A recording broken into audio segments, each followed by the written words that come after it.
What's going on, Badger Nation? Welcome to the PPC Den podcast, the world's first and longest running show all about Amazon advertising to make your Amazon PPC life a little bit easier and a little bit more profitable. We've been podcasting here for over 350 episodes, so it can be a little bit overwhelming, but in the description of this video or audio, wherever you're watching or listening, you can get a checklist which organizes and categorizes all of our content for you, turning it into what I believe to be the very best course on Amazon advertising. Today on the show, we have a good friend of the show, Mansour from Incrementum Digital. We're going to be digging into a primer on conversion pathing or attribution modeling. There's a new feature right inside Amazon advertising, so we're going to walk through it with you. You've heard probably a lot about Amazon Marketing Cloud, or AMC as it's referred to. This is a primer to introduce you to paths, meaning somebody clicks on ad A and then they click on ad B and then they convert. What does that mean for your account? How do you address that? So we're going to be breaking down these reports. Let's jump in to the episode. I've launched campaigns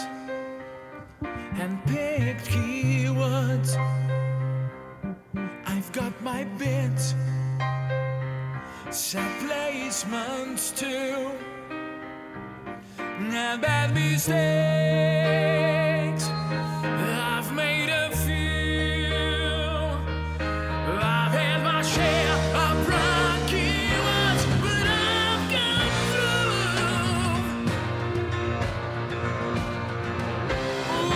We are the PPC Den, my friends, and we'll keep up the rising to the end. You two are the PPC Den. We talk about Amazon. No time for medicals, 'cause we fix the gambits of the world. Artie Mansour, when we look for guests, we look for the best. And here you are today.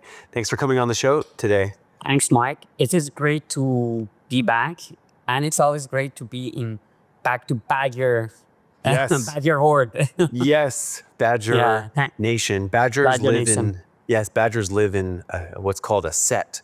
Right. So now Thanks you're for back having in- me. That's right. How are things going at Incrementum Digital? Everything is pretty good. We are busy. Actually, we had our annual meeting in the Bahamas in January, first week of January. Pretty good. It's 3 days, 24, well, not 24/7, but back to my meeting for the whole day. And then after that, I stayed for 3 days extra just to You have get to. reset. You have to. Yeah, reset and start the 2025. So it's pretty good, going pretty good. That's great. What are a lot of your clients thinking of these days? What are some of the conversations you're having? Well, recently, actually, the conversation that I'm having is forecast for some of our clients. They are planning their 2025, so they ask us for the forecast, what we think, and then budgeting. So that's the most of our conversation, which I would say with pretty bigger brand that they have to know their budget beforehand, and that is what you are working on with some of the brands. Yeah, we've done a great episode together on forecasting. Right. Yeah. Where you shared a little about a presentation that you did on forecasting. It was great. And today on the show, anyone's logged into Amazon advertising inside the console, you might notice a new area in your right when you land, right in the advertised campaign manager. And it's called Top Conversion Path. And because this is so sort of in your face as soon as you log in and look at your campaigns, we wanted to do an episode and sort of talk about this. I think it's been out now maybe for a couple weeks now, and it's called Conversion Paths. And why don't you walk us through a little bit about just what we see, Mansour? What do I have up on screen here? Okay, sure. So the conversion path is what we usually call customer journey.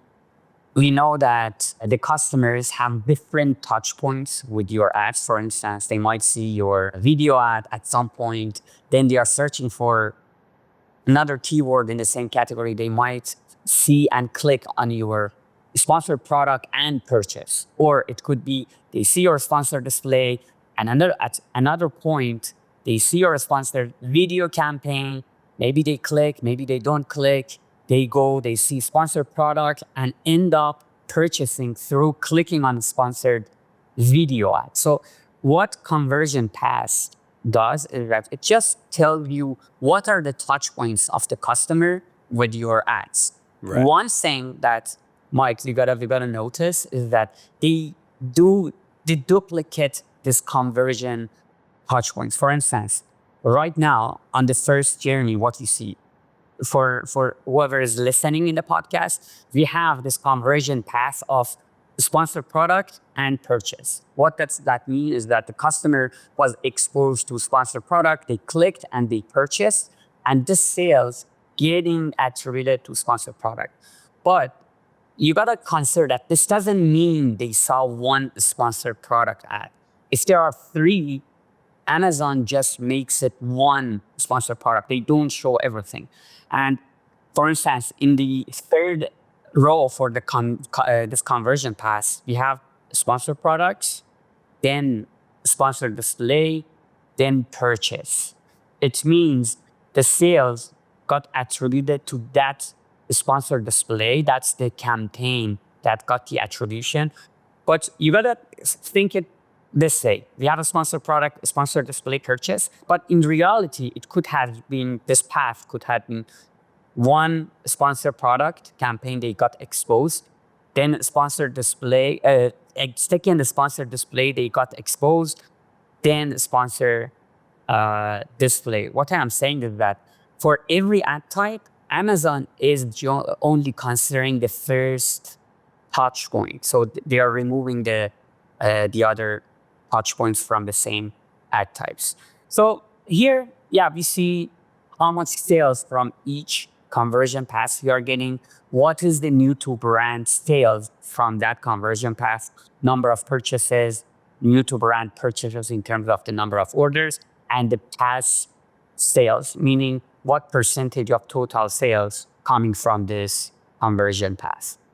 Yeah, anyone I think the first step anytime you see a new report from Amazon is to really read the definitions or listen to the show so that you can just understand how Amazon is defining all of these things. So you're absolutely right. This could mean, so this is grouped like somebody who saw 1 sponsored products and purchased. Somebody who saw 2 sponsored products or clicked on 2 sponsored products, purchased, clicked on 3 and purchased, clicked on 5 and purchased.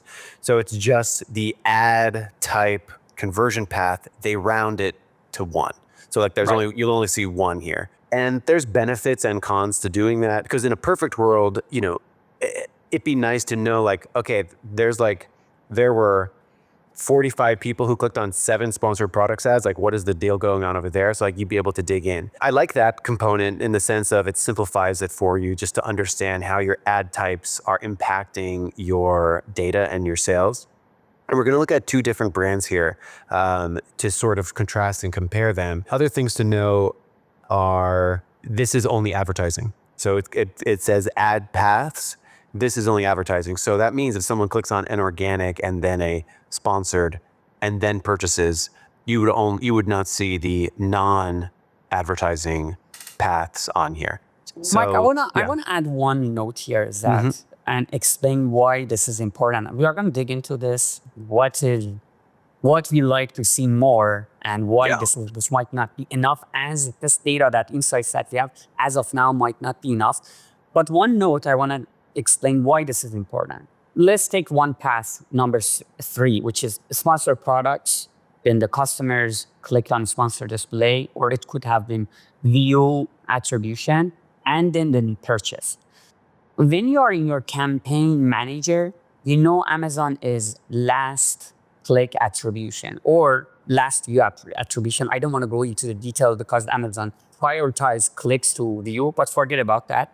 It is last click or last view attribution. So for this journey of a sponsored product, a sponsored display purchase, in your campaigns, in reality, all the sales getting attributed to that sponsored display. In the sponsored product side, the sales for the campaigns in that journey are 0 for that customer journey. What I'm trying to say is that if you look at your sponsor product for this journey, you might say the campaigns that are in journey, you might optimize them because you don't see any sales. The sales are zero. But in reality, they had influence to generate sales in your sponsor display. So the customer first sees this sponsored product. It is having an influence on your customer's mind to make a decision and purchase through a sponsor display. We don't know 100% how it's happening, but this is a start of discussion of talking. If you hear about custom attribution sales, that is the reason, because we are saying that every ad has an impact, but the way Amazon is reporting it is last purchase. So Amazon says, I'm going to attribute the last touch at the highest impact. I'm going to attribute everything to that. But in reality, we know that's not the case, which is why AMC now, they might talk about that. Everyone's talking about custom attribution, linear, weighted, first click. So that is the topic I wanted to mention there without getting into really nitty-gritty of these details. Exactly. I would say this screen is like a nice primer to Amazon Marketing Cloud. I would probably recommend people, before you go jump into Amazon Marketing Cloud, spend some time looking at this report, really understand what it is that you're looking at. And ultimately, like, as you'll realize by the end of this episode, it leaves you with probably wanting even more. And it's good to get to that point where you start off, crawl before you walk, before you run, in the sense of this is a rather simplified attribution pathing report. It allows you to do all the things that you just mentioned, see how, okay, in path 3 over here, if I was evaluating, so like, here's one thing that's missing. It's like, how much money did I spend on this path? It'd be cool to know, there's like $5,000 of sponsored products that eventually someone either viewed or clicked on a display sponsored brand and then purchased. So it would be kind of cool to know, like, okay, I spent $5,000 on sponsored products, and then I spent another $1,000 on sponsored brands ads, and then it converted and gave me $22,000. So it'd be cool to put that together and know, well, hey, there's $5,000 that come back as zero sales on sponsored products. But when you combine it with conversion pathing, I know that there was some money spent on sponsored brands, and then eventually it led to a purchase. What is your real ACoS, right? What the ACoS that you see in your campaign is going to be the ACoS of that sponsored display that led to the purchase. But in reality, if you have the spend here, you can say this journey, here is the ROAS, here is the ACoS, because we are looking at the total spend, not just a spend of the last click. And you know what I think is so interesting, and this is a concept that I feel can be tricky for a lot of Amazon sellers, is that depending on what level you are evaluating, the way that you will evaluate like the impact, the benefit of advertising spend changes a lot. So, you look at ad cost of total sales or total ACoS at an account level, right? And then you zoom in all the way to individual keywords. That keyword has an ACoS. And then you zoom in, then you zoom sort of out, sort of zoom laterally to conversion pathing. You could do this sort of similar kind of analysis. So it's all a matter of like understanding where you are and understanding like how should this thing be performing to my North Star metric, which is of course this maximizing sales within my target, margins. So it's a really interesting concept to begin thinking this way. And yeah, I love the concept that if I knew these sponsored products that did not have an attributed sale in my normal advertising, that eventually I spent money on a sponsored brand's display ad and then eventually led to a purchase, it'd be nice to know like this cost and sales. I think that'd be really interesting to see. Another thing that would be interesting, we have this in AMC, we can calculate that. And I'm sure Amazon, I have talked with the product manager about this from Amazon, they're going to add it soon, is every pass that you have, how many unique users get exposed to that pass, right? So you have the number of unique users, you have the number of purchases. Now you can calculate the purchase rate. Why this is important? Because you could say, I'll just make up some numbers that, okay, people who just saw my sponsored product and purchased, the purchase rate is lower than people who were exposed to 3 ad types. So that is 5%. This is 15%, for instance. So it shows you that when they are exposed to more ad types, or what combination of ad types when they are exposed, the purchase rate is higher, and it's the signal for you that, okay, they're gonna dabble down on that type of ads, because this combination of, for instance, a sponsored product and display has a high purchase rate. So we have to dabble down on making sure our customers seeing both of them. Right. It's like a pooled conversion rate, right? And, this is par for the course for a lot of off Amazon advertising. Anyone who opens up Instagram, you generally see ads for the same company multiple times in different ways. You'll see a still image, you'll see a testimonial ad, you'll see like a reel, you'll see lots of different stuff, and they're all sort of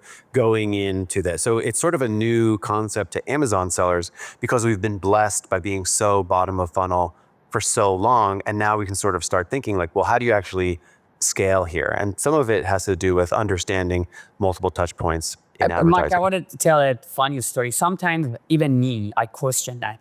Does it really matter, like showing different type of ads, consistently being in front of audience? Yesterday, I just purchased a perfume after seeing the ad in different places. I'm like, I was thinking, how does that happen? Why did I purchase that? But the ads that they had was so good, and they consistently showed up everywhere. And I'm like, okay, I gotta get this. So where I'm getting with this is that it really has an impact. And it is true with this last attribution, last click, you can't really measure it. But in reality, when you're in front of customers everywhere, it has an impact. It is very difficult to measure it, but it has an impact in the purchase behavior.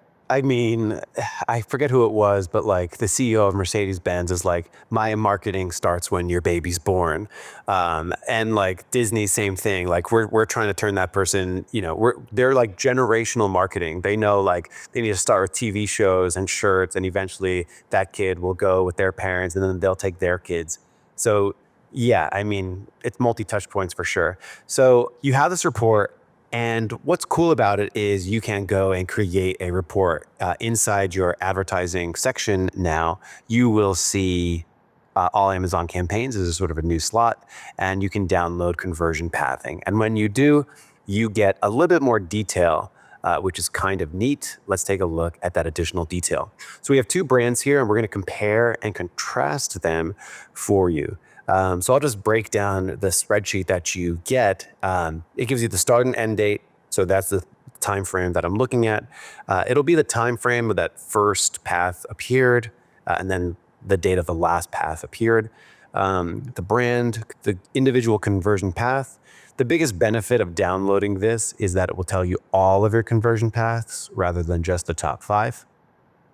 It'll tell you the amount of sales there, the amount of purchases, and the amount of new to brand sales and new to brand purchases, as well as what path sales percentage that path represents. So did it represent 80% of your sales? And then finally, Mansour, you added this one, new to brand percent sales of total. Explain this calculation and why you wanted to add it. That is, so we get the total sales and new to brand sales. If you have a consumable product which is repeated for subscribe, it is very important for you to bring new to brand customers, right? And the reason I added this, I wanted to see for each path, what percentage of sales are new to brand. And it means we could invest more in that path because it is bringing more new to brand sales. It doesn't come with this by default with this report. We just added this column dividing new to brand sales by total sales. So in this case, I could, from the numbers I see 100%, 96%, seems like this is not a consumable product, Mike, is that correct? Right. So yeah, that is why most of the customers purchase this product probably once and they are gone, and the number is high. But one thing, Mike, I just noticed, if you click on column I, it was more than 100%. How comes that the sum is more than 100%? That's so strange. This is right from Amazon, sum 105.9%. Is that true on this one too? It should be, since it is, percentage of total sales, it should be. So this shows us that something is happening here, because I thought that should be 100%, the percentage, when you sum it up, the past sales should be 100%, but something to explore here and see Explain what's going that. on. Yeah. That's interesting, Amazon. Yeah. So I can confirm that this sales figure is like the sales figure from what you would see in the interface. And then they do new to brand. And then, yeah, this was interesting that the path sales. So basically, they're saying that every single path, if you add up all the sales, it's actually more revenue than I actually got, which is maybe it's just a technical error on Amazon's end. Right. But anyhow, we gotta explore that. But that is why we added that column of new to brand percentage. Maybe in brand 2, we could see different numbers for this new to brand. Let's talk about takeaways. Like Right. as we're priming ourselves to start thinking of multi-touch attribution, this is level 1 of attribution. So I mean, the first thing that jumps out to me is that 88% of total sales, 89,000 out of $101,000 in sales, just coming straight up from sponsored products. This is bread and butter for so long. People are searching, people are seeing the product in the sponsored brand and purchasing. 88% of my sales. If I'm an Amazon seller, I'm enjoying that because sponsored products generally have the most controllable experience. You're bidding on keywords, you're changing your bids, you're setting your budgets, you're looking at new keywords. I like that if I'm an Amazon seller in general. I don't have to think about, fancy video creatives, more and more creative type assets. I'm just focused on bread and butter. So if I'm an Amazon seller, I generally like this. So 88% of my sales come in straight from sponsored products. Another 9%, so about 10,000 so another 10% of sales, give or take, are coming just straight from normal sponsored brand ads, non-video. They do break out sponsored brands video versus normal sponsored brand. So that's great as well. So if I'm an Amazon seller, I'm also liking that my two sort of most direct response, someone searches for something, clicks on my either sponsored brand or sponsored product. So that's basically almost 100% of my sales are one-step attribution. And if I'm an Amazon seller, I love that. So that's my first reaction here. What else pops out to you? You mentioned everything because this report still doesn't have enough metrics in it. Right. What metric are you yearning for right now? Like unique users, as I mentioned, if they have that, we could calculate the purchase rate. And based on that, I would say, like for instance, Mike, the purchase rate for the journey of a sponsored product, then the sponsored brand to purchase is very good. Right. You got to double down on that. But from here, I can get that conclusion that, this ad type, this purchase journey is more effective. Let's focus on that. Let's increase our spend. We can't get to that conclusion yet based on the data we have here. Yeah. And anything you mentioned is what I would, that would be my insights as well. Yeah. I would love to know spend per step. So exactly. Like this one's pretty interesting, right? I got 30 sales starting with sponsored brands and then sponsored products. It'd be cool to know what campaigns and how much I spent on the sponsored brands display ads, and then what campaigns I spent over there. Because what that would do for me is I'd go and I'd look at the sponsored brands and I'd be like, there's no sales listed here because it got attributed to sponsored products. But I know that 30 of them actually came from this display. So actually and then you get into what if you knew that, what do you even do with that information?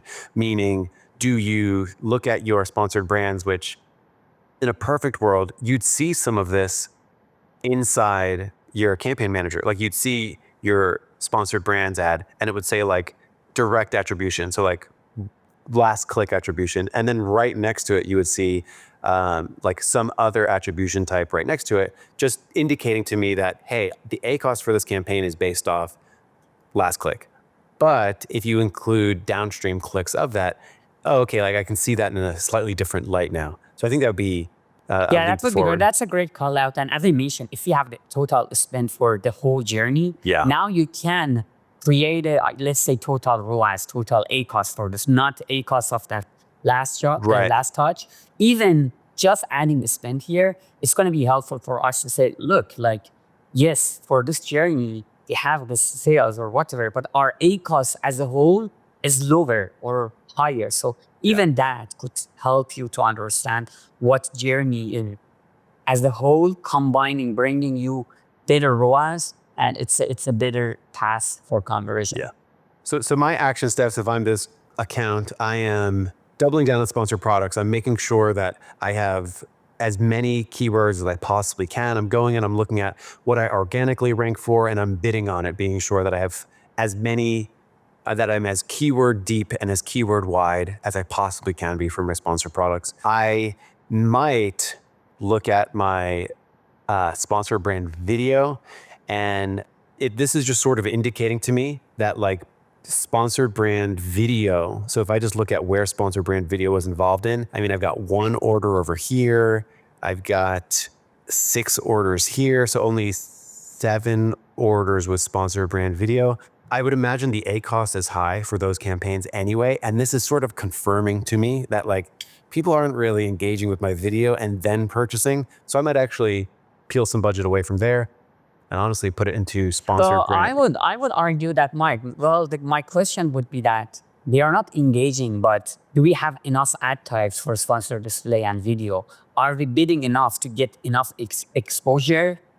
Or no, that's the question I would ask before saying, okay, let's go reduce the spend for these ad types. Yeah, I think that's an interesting observation. So like it would just spur some investigation of like, what should we do? Why is our sponsor brand video failing, and how do we make it work? Because of course there's brands that do make it work. Why not us? So yeah, so there's some insight there.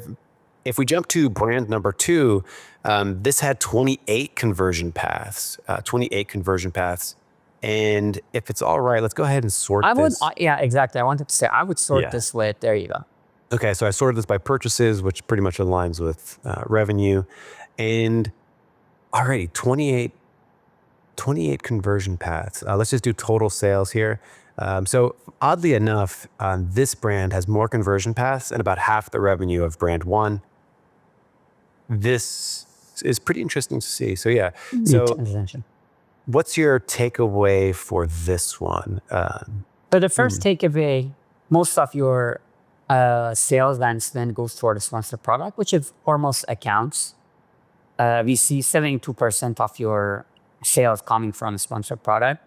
The second in the rank is 5% of sales coming from the sponsored brand, the headline ads, which is what is interesting for me is that the new to brand sales for sponsored brand is 84%. So we are bringing more new to brand sales compared to sponsored product, which is 68%. So our sponsored headline ads bringing more new to brands sales, which is pretty good. And next, we have sponsored display and sponsored product. That is good that we are spending money there as well. We see this journey with 5% of our sales coming from that, around 5% coming from that journey. The other thing I would say, video ads, I see where we have the video ads. The row number 9 is the first one. Yeah. Right. And video ad sponsored product. 7% of the sales coming from there. Usually what would I do? Maybe I would sort with past sales just to see, there you go. There we go. Yeah, what else do you see here, Mike?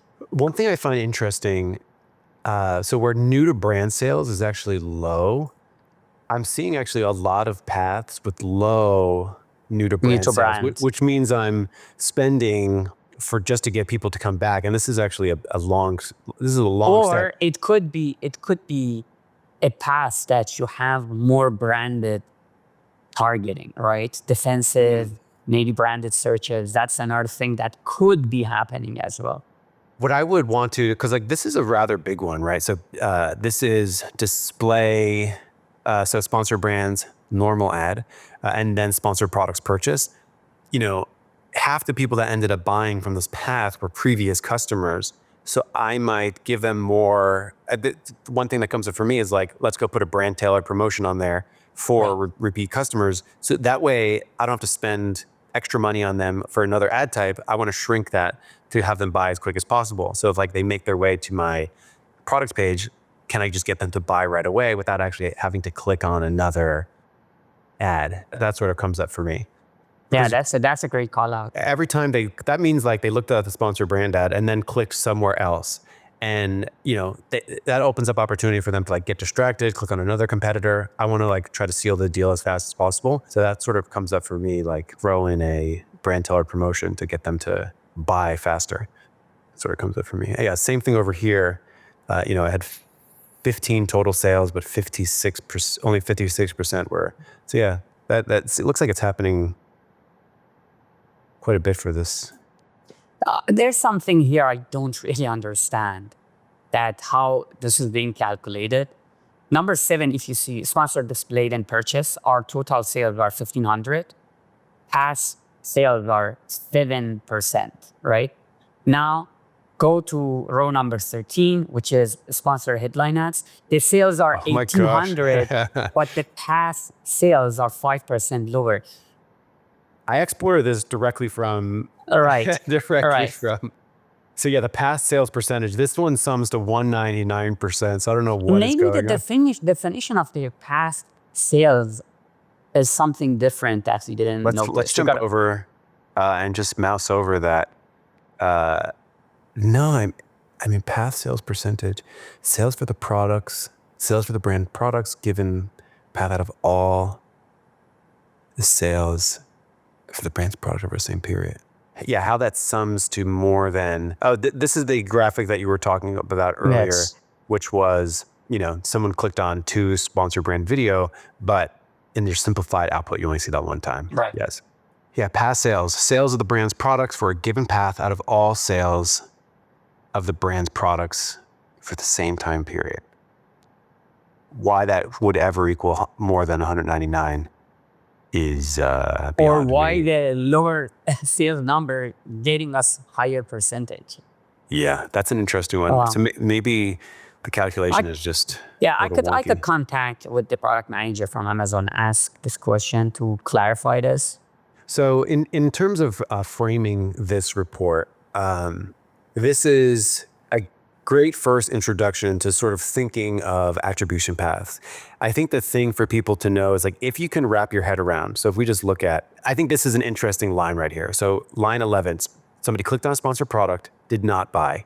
What does that look like on a day-to-day keyword optimization level, campaign optimization level? That means that you would have clicks and no sales in your campaign manager. So in your sponsored brand ad, you would see the sale. Now, what's interesting about this is this path ultimately led to conversions, but you won't see it as a sale wherever those clicks came from for the sponsored products. So I think that's sort of the first concept to sort of establish here, which is it is possible that when you're looking at the current set of data that you have available to you, when you're looking at your keywords and so on and so forth, it is possible that what you see as 5 clicks, no sales, eventually someone clicked on something else, like a sponsored brand, and then purchased. And this sort of tells you to what degree that's happening. A couple different things to say about that is like, number one, it's still dollars out the door, meaning like you cannot have an A cost that is unreasonably high for your account and be like, well, maybe there's a lot of cross clicking going on. It's like, sure, but like you still spent the money. So I think that's one thing. It's not necessarily a blank check to give to Amazon saying like, oh, I'm looking at my sponsored product campaign. The A cost is 500%, but like maybe some of these clicks eventually led to sales.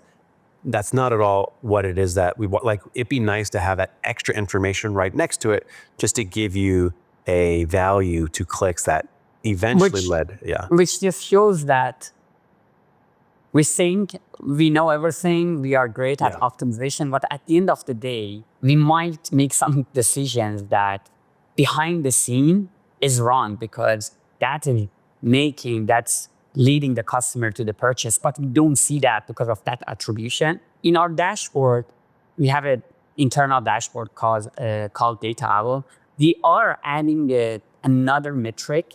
It is called assisted sales. Yeah. Mm-hmm. And what does that mean is that this sponsored product, for instance, in this journey, it was part of the journey.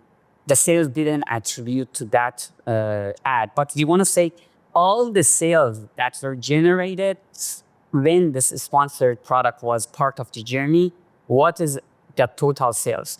Kind of the same sales that we have here, but that is going to lead to us calculating the ROAS differently. And my assumption is that Amazon at some point, they are going to add different attribution models to the Seller Central, to the advertising. So you could say, okay, here's different attribution models.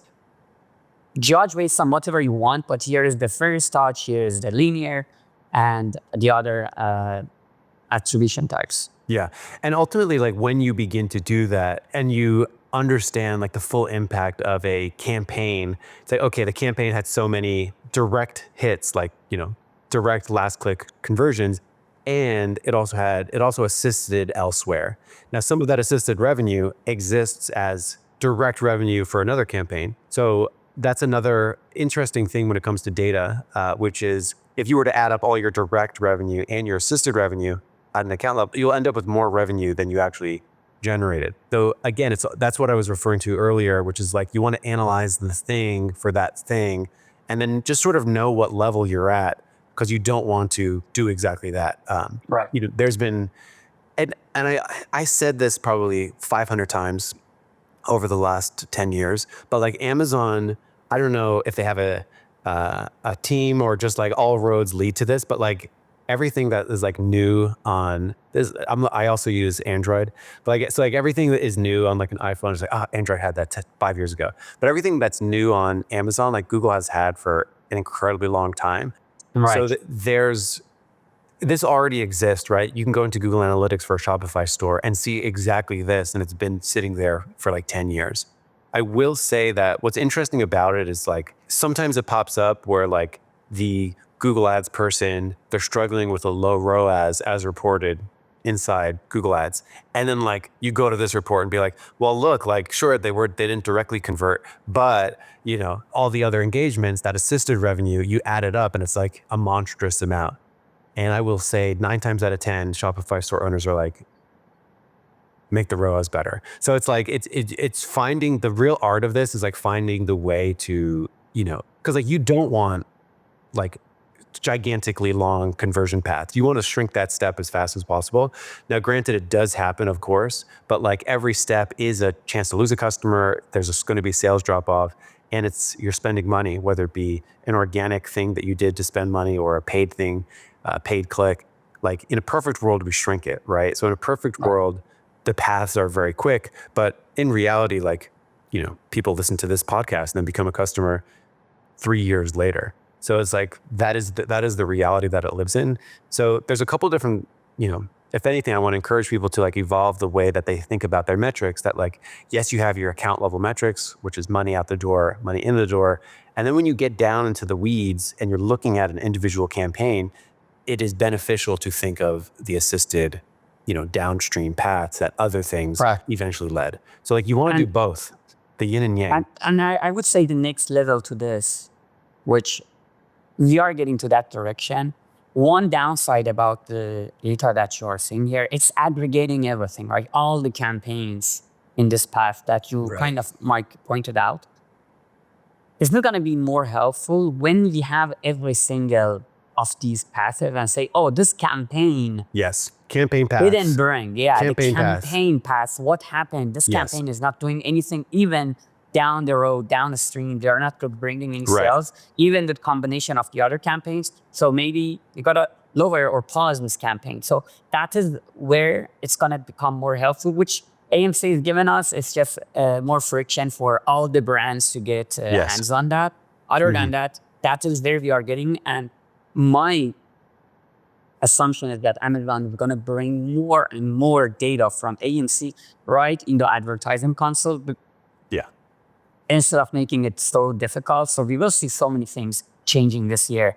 Combination of AMC, AI, and hopefully Amazon give us more and more features. Amen. So yes, so let this be your primer to just thinking of conversion paths and multi-touch attribution, and use this, get frustrated with it, and then later on, let's learn about AMC. So Mansour, thanks so much for coming on the show today. Where can people find you? As always, LinkedIn. I'm very active there, so you can find me there. And thank you so much again, Mike, for having me. It's an honor to be here. Right on, Mansour. Thank you so much. And everyone else, I'll see you next week here on the PPC Den podcast.